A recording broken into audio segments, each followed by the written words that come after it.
Hello everybody, welcome to my channel. Today on the channel we are going to start our pepper seeds. My name is Kim and the name of my channel is Kim's Cozy Corner. I live in Southwest Ohio. I live in zone 6A. My last frost date is the last week in April, so it's time for us to start thinking about starting our peppers now.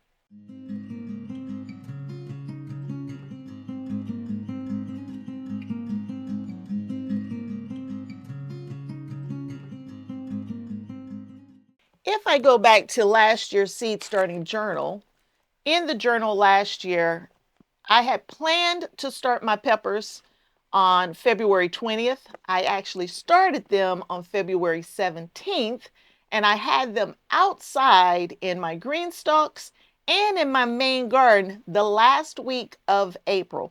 So now is the time to get them started. So I've already listed them out in this year's seed starting journal, and both of these journals can be found on Amazon. Links will be below. But this year I had planned on starting the seeds on the 28th of the month.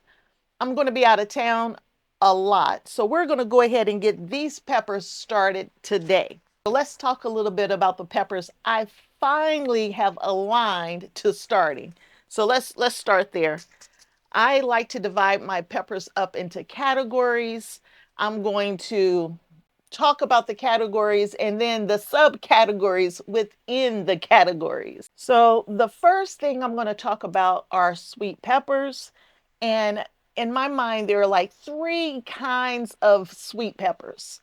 And the first type of sweet peppers that I'm going to talk about are my, what I call thin flesh sweet peppers. They don't have a real thick flesh. They're thin, but they're super sweet. So we will be planting Pippin's Golden Honey, which starts purple and then it gets a deep orange color. So the purple is when it's first starting to come on and the deep orange is after it's come on. Super, super sweet.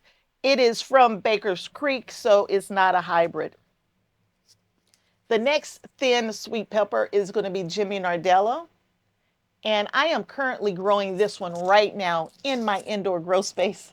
On my last video, somebody was watching it and like, is that a pepper I see in the background? We weren't even talking about peppers. And yes, that was a Jimmy Nardello. I have at least a 6-inch Jimmy Nardello that I'm just waiting for it to turn red. But it's a thin wall pepper as well. It's a Italian frying pepper. That's all of my thin wall peppers, with the exception of what I call my yummy peppers. Here's a picture that I found of a yummy pepper, but these are seeds from 2014. They're not even in real packages. And I have a yellow yummy, a red yummy, and an orange yummy. And last year I planted a ton of seeds because with them being 10 years old last year, I thought I was going to get poor germination, and I didn't. I got plenty of germination. The yummy peppers, they're kind of shorter, smaller, snacking kind of peppers. You know, one pepper is a bite to snack on, super sweet. It's not as thin flesh as these two right here, but I still consider it one of my thinner flesh peppers. The next type of sweet pepper that we're going to plant are my macaroons, marconis. Macaroons, y'all. I'm thinking about sweets. Are my marconis. And I am going to be planting different, three different types of marconis. The first one is just the typical giant marconi. It's super sweet. It's a thicker flesh, horn-shaped pepper. I love it. I love it. It's a good pepper. They can get up to 8 inches long. I prefer this style pepper when I'm chopping it up for salads and that kind of stuff. I just think they're super sweet. The next Marconi style pepper are my Thunderbolts, and I'll have to put a picture to the side. Thunderbolts, you can only find those at Burpees. At least that's the only place I've been able to find them. It can get up to 12 to 13 inches long. Super sweet, cavity forming type pepper if you let them get that deep red. And then the last Marconi style pepper is the Costa Rican sweet pepper. Now this is a hybrid, as I believe the Thunderbolt is also a hybrid. Here's a picture of the Costa Rican pepper. This one is shorter than the giant Marconi, but it's wider through the shoulders is what it says. I think it's amazing. It tastes amazing. I didn't get that many of them last year, but I'm hoping to get more this year. So those are my 3 Marconi horn-shaped style peppers.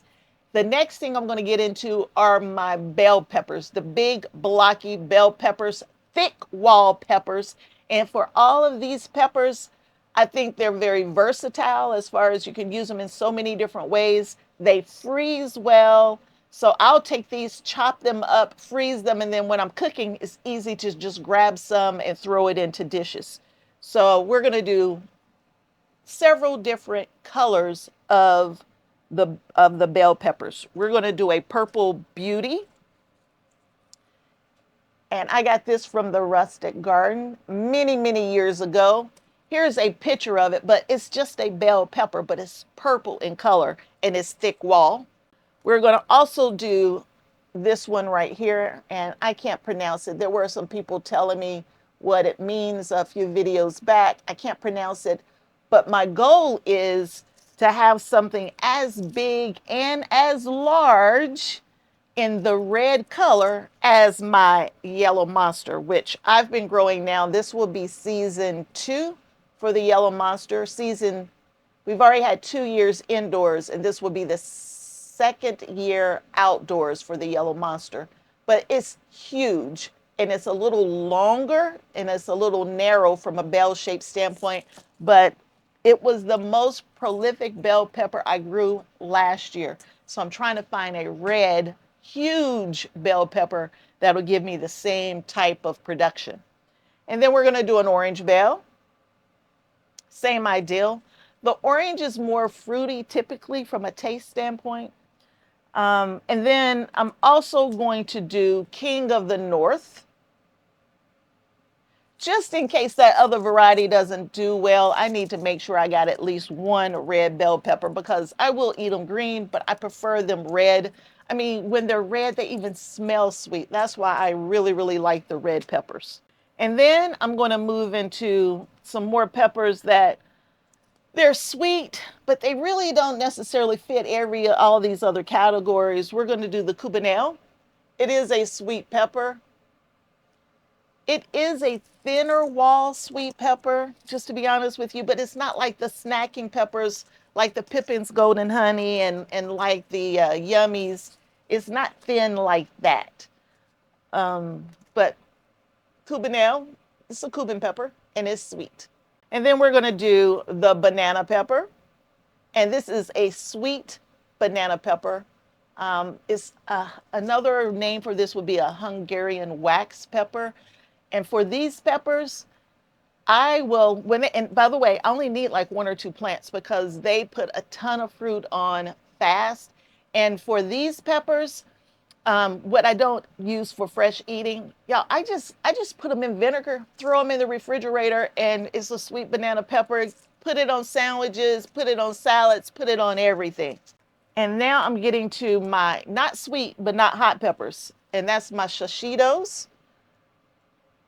I think I grew too many of these last year. They're very prolific. I think I had 3 or 4 plants. My goal this year is just to do 2 plants. And now I just like to roast them and dip them. That's what I do with the shishitos. And I'm the only one in the house that eats them. I tried pickling them a couple years ago. I wasn't crazy about the taste with them pickled. And I have froze them, so I will mix them with other things if I have too many coming in. So I will freeze them and then mix them into hot sauces and things like that. But I prefer fresh eating with those. And then I have my 2. They're not sweet, they're not hot, but they have the flavor of the hot variety. So there's the habanada. And these are super, super fruity and was extremely prolific as well. I think I had 3 plants. That was too many. 2 plants would be more than enough. I put a ton of these. I froze a ton of these. They are thin walled as well. I chopped them up, put them in the freezer. And then as I'm making spaghetti sauces and other dishes, I pull them right out, add them in, and it gives it a little fruity taste. And then next is my nata pina. Y'all, I love hot sauce. I love the taste of hot sauce, but my family can't take the heat of hot sauce. And so, and same thing with like salsas. I like to put jalapenos in my salsas because I do like the jalapeno taste, but they don't like a lot of heat. So to get more of the jalapeno taste, I use these. Now, don't get me wrong, I'm still going to throw a hot jalapeno in there as well when I'm making my salsas. And when I'm making my hot sauce, there will be some hot jalapenos in there, the traditional jalapenos in there. But to keep that taste coming, I will put the natapinos in there. And again, I planted way too many of those last year as well. So I got to cut back on the number of plants for those. And so then we get to what I call mild heat peppers. I don't grow any super hot anything. For my family, these are considered hot pepper. I'm going to do the Anaheim chili pepper. This is from the rustic garden as well. These seeds are actually really, really old, but they've still continued to produce for me for many years. Anaheim chili pepper, obvious. It's a thinner wall pepper as well. And then I am going to do several varieties of poblanos. I'm going to do a traditional poblano pepper. I use poblanos in my salsas along with my jalapeno peppers. I'm also going to do a chocolate one. Mulatto is a poblano pepper. And then I'm going to do a seed that's, where did it go? A 25-year-old seed, which is this Ancho 101. It was packaged in 2001. So this seed is 25 years old, y'all. Honestly, I'm just growing it to show you that you can germinate old seeds, super old seeds, as long as they've been saved properly, right? If you put them up properly, you can germinate. Last year, I didn't think they were going to germinate, so I put a whole bunch of them in there, and I had a whole bunch of them germinate, and I had to find a place in the garden to put them. But the Ancho 101 pepper basically is a poblano pepper that's been dried. So I got my poblano peppers, I got my chili peppers, and now we're moving into some of the hotter peppers. And so I'm going to do the paprika pepper, and it's not super hot, y'all. It's got a sweetness to it, but just a mild heat. I gave this one to my family a few years ago thinking it was going to be sweet like paprika powder. And yeah, I almost got put out of my own house is what I like to tell everybody. But paprika needs to go in my mild heat stack, not in my GreenStalk with my sweet peppers. But after I took that one out of my GreenStalk, there was still something spicy, something that had a little bit of heat in my GreenStalk. So as I made dishes, everybody kept saying, there's something hot in there. There's something hot. And I kept arguing with the family. And y'all, I found it. I found that pepper that's causing the issue. And it is the Joe Parker. I don't know why I thought Joe Parker was a sweet pepper. It has a mild heat to it. So it's a great roasting pepper. And I'm thinking roasting is sweet, but it does have a little bit of heat to it, just a little bit. But it's a thick wall pepper, and it is in my GreenStalk. And it's been in my GreenStalk for 2 years because I've overwintered my GreenStalk for 2 years now. And I don't know which one is the Joe Parker any longer. So this season, I'm going to have to check my GreenStalk as they start coming in so I can figure out which one is the Joe Parker. And I need to get that out of the GreenStalk. I don't want to overwinter it again. I want only sweet peppers in the GreenStalk. And this one has a little spice. So we got to track that one down. And then I'm going to be doing what I consider the real hot peppers for my family. We're going to do a serrano pepper. We're going to leave it in the garden. We're going to let it turn red because we are only using this to make hot sauce. And then for fresh eating, I will be doing the Tam jalapeno. It's like a traditional jalapeno. It's just a little bit larger. And I prefer to pick larger jalapenos than smaller ones. I'm going to let it turn red as well because I'll be using it for hot sauce. I will also just pickle some so we can have jalapenos with our dips and chips and things of that nature. And then the last item is the cayenne long pepper. And when I was growing up, this was the only hot pepper I knew. I didn't know all of that other stuff even existed. We do like the cayenne long peppers. We like to just put them in vinegar, cut them up over our greens. And that's what I grew up with. So that's everything that we are going to start. When it comes to your peppers and starting them from seeds, usually you want to put your peppers on some type of heating mat because they need a little warmth for them to grow. And depending on where you're putting them, you might not need a heat mat. Like I don't think I'm going to turn my heat mat on. I don't think I am, because I will be growing my peppers inside my indoor grow tent, which is right beside me. And here's a picture of my grow tent if you haven't seen it before. And in here, I have grow lights, I have shop lights, and it's kind of a contained area. And the temperature is already very warm in that space. So I don't think I need a heat mat. This will be the first year that I plan not to put my peppers on a heat mat. I might be making the wrong decision here, just to be honest with you.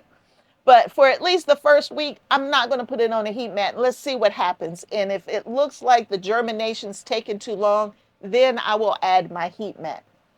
The germination temperature for them to grow best is between 75 and 85 degrees Fahrenheit, or that's 23 to 29 degrees Celsius. That's the best growing temperature, or best temperature for germinating your peppers. Now, I've already germinated some peppers in my indoor grow space already, and I didn't put them on a heat mat. I just put them under my lights. I let them germinate, and they're already in my GreenStalk, and I never use the heating mat. So that's what we're going to attempt to do, is grow my peppers without the heating mat. If your growing space is not at least 75 degrees Fahrenheit or 23 degrees Celsius, you probably need to put them on a heating mat, and you want to try to adjust that heating mat's temperature. And so I do have a heating mat, and here's the picture of the heating mat. I'll make sure the link is below as well for that heating mat.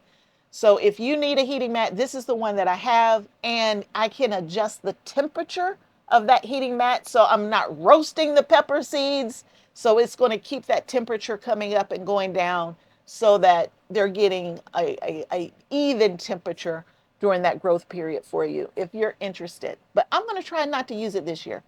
All right, that's, I think, all I need to talk about. Now it's time to talk about planting these seeds.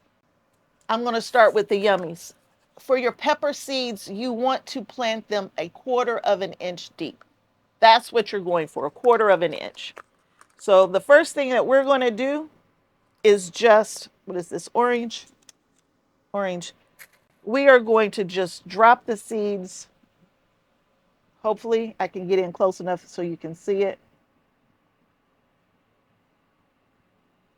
I do high density planting. I'm going to put all my seeds for each variety in one container. And then once they germinate and get larger, we're going to up pot them into some really, really nice seed starting stations, which they will spend the rest of their life in. That's the plan anyway. Everybody has asked, where did I get these seeds from? What are the real names? And with these seeds being so old, y'all, I'm hoping that I'm showing you the right picture of them. We call them yummies. Maybe they're yum yums or something similar to that. But they are perfect snacking peppers. You don't need anything. You just pick them up and you eat them, y'all. They're that good. Delicious peppers. And they came from my neighbor's garden over 10 years ago. And we are still using them today. I also have a plant sale in late spring for some of my neighbors and friends that are driving by. So I provide all of the plants for them versus them paying those expensive prices at the big box stores and the nurseries and that kind of stuff. So I plant more than what I need, and that's intentional because I will sell my plants for $2 a plant. And I think they're like, well, last year they were what, $5 or $6 a plant. I'm selling mine for $2. This is the third or fourth season now that I've sold mine for $2 a plant. And it's just enough to make up the difference for my seed starting mixes and any type of fertilizer and that kind of stuff. So I kind of recoup the money. So in my mind, I kind of break even on my plants versus getting some of the money back for selling seeds, selling plants. I can't, selling plants, not seeds. So anyway, we're going to push these down about 1/4 inch. When I'm starting my seeds, I prefer the seed starting mix. I use Jiffy. And this is what the bag looks like, the Jiffy seed starting mix that I use. Now, there's not a lot of nutrition in there. All the nutrition you need is in your seed, actually, initially. But once that seed germinates, it is going to need nutrition. And when I go to up pot them this year, I've been using a combination of Happy Frog and seed starting mix because I still want a finer mix. I want to give the roots plenty of room to grow and spread their legs. That's what I call it anyway. I don't want to have to put a whole bunch of fertilizer on them like every few days. And so that's where the Happy Frog comes in for me because it's a very loose mixture and it has fertilizer in it. So that's the process. I got 3 already going. You've seen how I did the 3. And now I'm going to do the same thing for all of these other seeds. And one of the things that I always do is I plant too many seeds, y'all. I try not to, but I do every time. And I have too many plants, and then I'm not going to cut them away. I'm going to try to keep up potting them to the point where then I am selling them, or shoot, by the end of the season, I'm trying to give them away.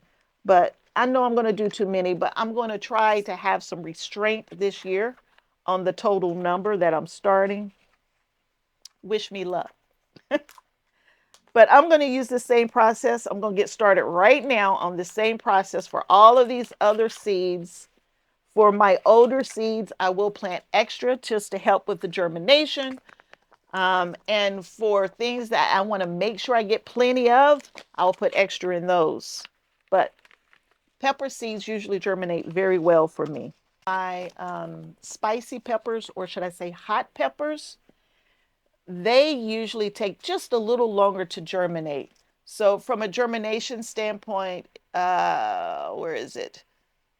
This giant Marconi, it says it could take up to 3 weeks to germinate. So don't get worried if it's taking a while for your seeds to germinate.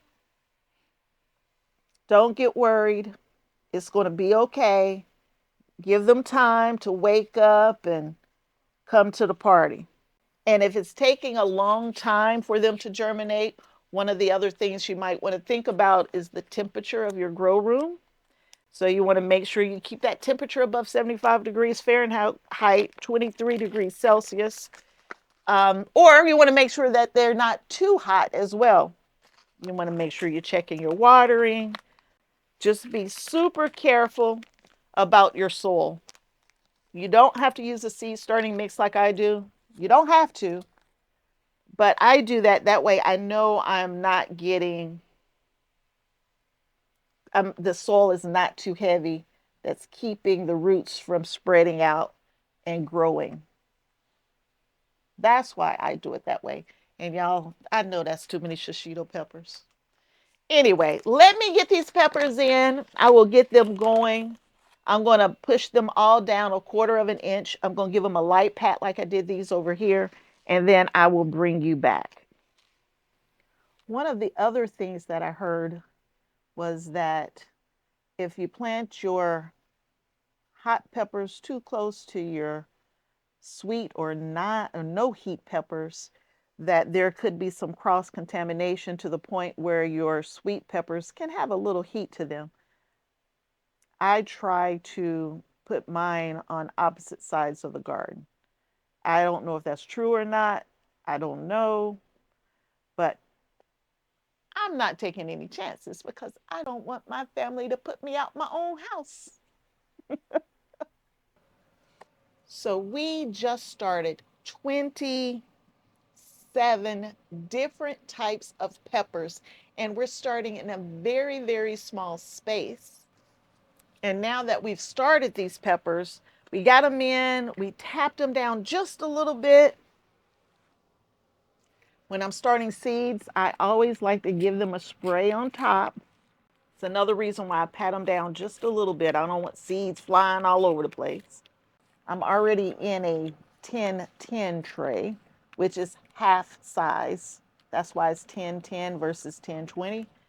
10-10 versus 10-20. I didn't know what that meant until last year. I can't do that with these two because they're not in a tray. We'll have to get to them in just a minute when I put them in another tray. And then we're going to water them in. And then to do that, I'm going to water from the bottom. So I'm just going to take one of these out. Which one's on top? There we go. This one's on top. And we're going to put some water in the bottom of this tray. And the water will absorb up. And it will make sure that each and every one of these cells get the moisture that it needs. And then from here, we're going to move them over into a seed starting station. Fill this one all the way up. So I'm going to have to move some things around and find a home for this next tray.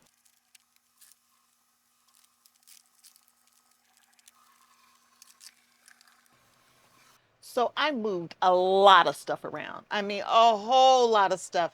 I tried to get things that were growing at roughly the same height together so that I can lower, or I should say raise and lower the lights so that they're right over it.